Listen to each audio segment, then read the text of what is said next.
प्रेम चोपड़ा ने થયું કે આની હજી મજા કરીએ તો કે हाँ हाँ वो ग्रीन रूम है उधर अभी जाएंगे आप मैं उसको बोल दूंगा आप चले जाना तो लंच टाइम में અને ઓલરેડી એ માણસ પર દયા આવી રહી હવે છે લંચ ટાઈમમાં એ મારી પાછળ આવ્યા અને ત્યારે મોબાઈલ જમાનો નહોતો એટલે પ્રેમ ચોપરાએ મને આંખ મારીને કહી દીધેલું કે આ ભાઈ આવશે પછી એ અંદર બેઠા મારી સાથે એ સોફા પર બેઠા હું એ શું કરું એ ખબર ન પડે પછી મેં એને આંખેથી ખાલી આટલું આમ કર્યું તો એણે કીધું આમ એટલે સમજાય નહીં કે આમાં કરાય શું મેં આમ કર્યું છે કે આમ મેં કીધું અચ્છા પછી મેં આમ ચશ્મા કાઢ્યા આમ એની સામે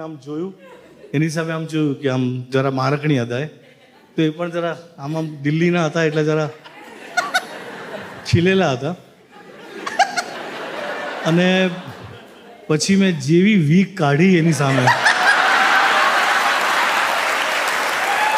ओह तो पेलू मीम ત્યારનું છે एकदम से इन्होंने वक्त बदल दिया जज्बात बदल दिए ના પેલી જૂની જોક થાય ને ઓપરેશન